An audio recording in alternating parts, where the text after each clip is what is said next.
ॐ श्री परमात्मने नमः। श्रीमद्भगवद्गीता अथ द्वितीयोऽध्यायः। सञ्जय उवाच तन्तथा कृपयाविष्टमश्रुपूर्णाकुलेक्षणं विषीदन्तमिदं वाक्यमुवाच मधुसूदनः। श्रीभगवानुवाच कुतस्त्वाकश्मलमिदं विषमे समुपस्थितम् अनार्यजुष्टमस्वर्ग्यमकीर्तिकरमर्जुन।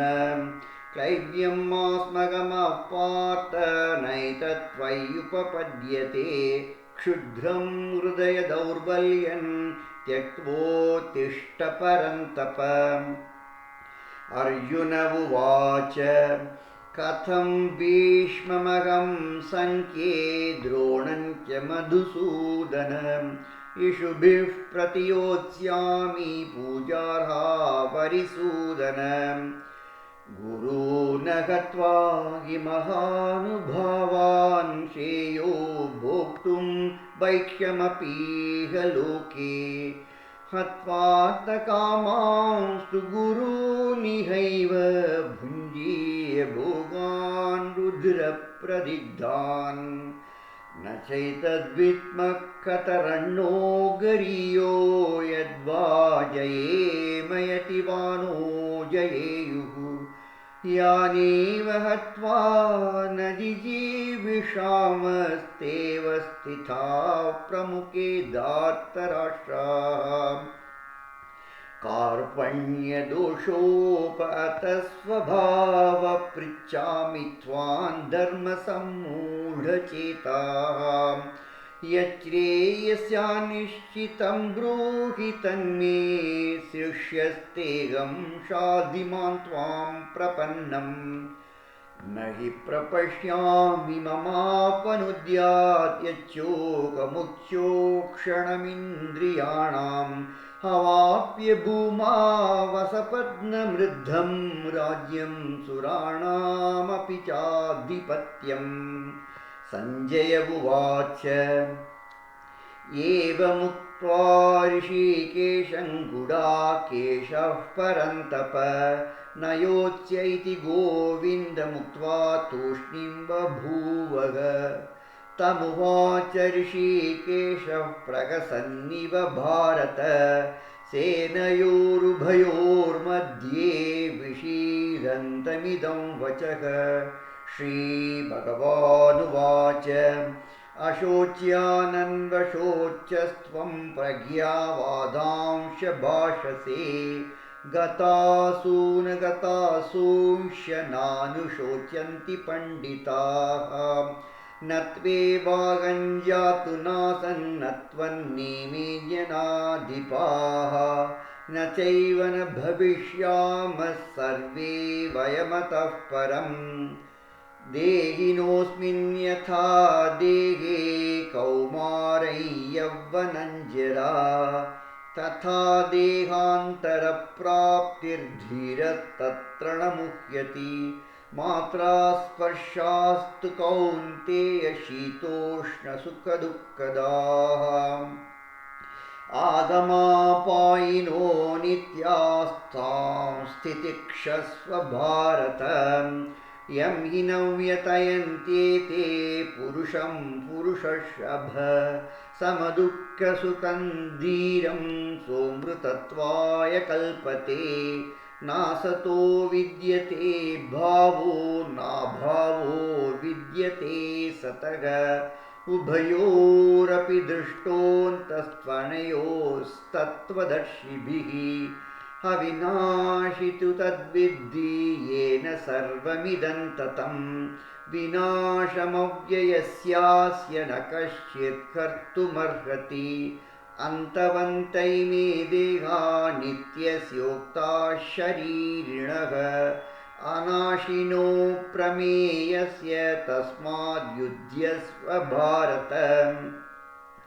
य एनं वेति हन्तारे यश्चैनं मन्यते हतम्। उभौ तौ न विजानीतो नायं हन्ति न हन्यते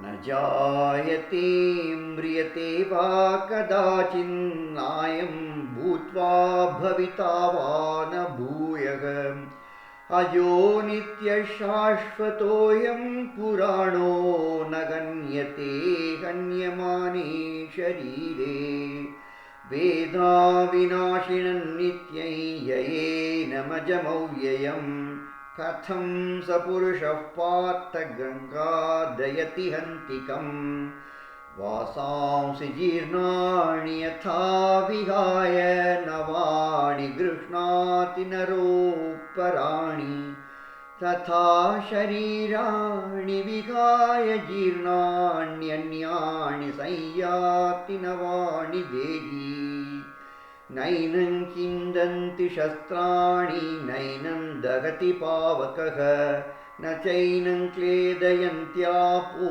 न शोषयति मारुतः अच्छेद्योऽयमदाह्योऽयमग्लेद्यो शोष्य एव च नित्यसर्वगतस्थाणुरचलोऽयं सनातनः अव्यक्तोऽयमचिन्त्योऽयमविकार्योऽयमुच्यते तस्मादेवं विदित्वैनं नानुशोचितुमर्हसि अत चैनं नित्यजातं नित्यं वा मन्यसे मृतं तथापि त्वं महाबाहो नैवं शोचितुमर्हसि जातस्य हि ध्रुवो मृत्युर्ध्रुवं जन्म मृतस्य च तस्मादपरिहार्येऽर्थे न त्वं शोचितुमर्हसि अव्यक्तादीनि भूतानि व्यक्तमध्यानि भारत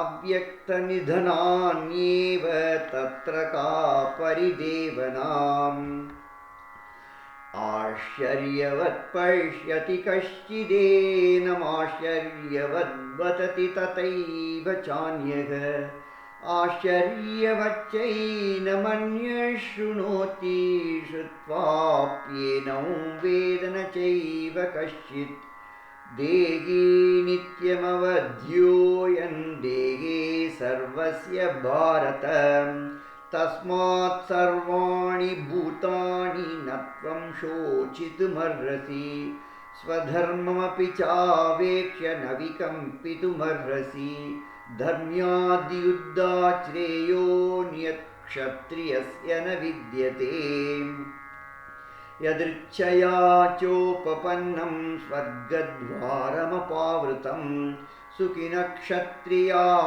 पार्थ लभन्ते युद्धमीदृशम् अत चेत्त्वमिमं धर्म्यं सङ्ग्रामं न करिष्यसि ततः स्वधर्मं कीर्तिं च हित्वा पापमवाप्स्यसि अकीर्तिं चापि भूतानि कथयिष्यन्ति ते व्ययाम् सम्भावितस्य चाकीर्तिर्मरणादतिरिच्यते भयाद्रणादुपरतं मांसन्ते त्वां महारथाः येषां च त्वं बहुमतो भूत्वा यास्यसि लाघवम् अवाच्यवादांश्च बहून् वदिष्यन्ति तवाहिताः निन्दन्तस्तव सामर्थ्यं ततो दुःखतरं नु किम् हतो वा प्राप्स्यसि स्वर्गं जित्वा वा भोक्ष्यसे महीम् तस्मादुत्तिष्ठ कौन्तेय युद्धाय कृतनिश्चयः सुखदुःखे समे कृत्वा लाभालाभौ जयाजयौ ततो युद्धाय युज्यस्व नैवं पापमवाप्स्यसि येषा ते विहिता साङ्ख्ये बुद्धिर्योगे त्विमां शृणु बुद्ध्या युक्तो यया पार्थ कर्मबन्धं प्रहास्यसि नेहाभिक्रमणाशोऽस्ति प्रत्यवायो न विद्यते स्वल्पमप्यस्य धर्मस्य त्रायते महतो भयात् व्यवसायात्मिका बुद्धिर्येकेह कुरु नन्दन बहुशाकायनन्ताश्च बुद्धयो व्यवसायिनाम् यामिमां पुष्पितां वाचं प्रवदन्त्यविपश्चितः वेदवादरता पार्थ नान्यदस्तीति वादिनः कामात्मानः स्वर्गपरा जन्मकर्मफलप्रदां क्रियाविशेषबहुलां भोगैश्वर्यगतिं प्रति भोगैश्वर्यप्रसक्तानां तया प्रकृतचेतसां व्यवसायात्मिका बुद्धिः समाधौ न विधीयते त्रैगुण्यविषया वेदा निस्त्रैगुण्यो भवार्जुन निर्द्वन्द्वो नित्यसत्त्वस्थो निर्योगक्षेम आत्मवान् यावान्नत्त उदपाने सर्वतः सम्प्लुतोदके तावान् सर्वेषु वेदेषु ब्राह्मणस्य विजानतः कर्मण्येवाधिकारस्ते मा फलेषु कदाचन मा कर्मफलहेतुर्भूर्मा ते सङ्गोऽस्त्वकर्मणि योगस्थः कुरु कर्माणि सङ्गं त्यक्त्वा धनञ्जय सिद्ध्यसिद्ध्यो समो भूत्वा समत्वै योग उच्यते दूरेण ह्यवरं कर्म बुद्धियोगात् धनञ्जय बुद्धौ शरणमन्विच्य कृपणाः फलहेतवः बुद्धियुक्तो जहातीह उभे सुकृतदुष्कृते तस्माद्योगाय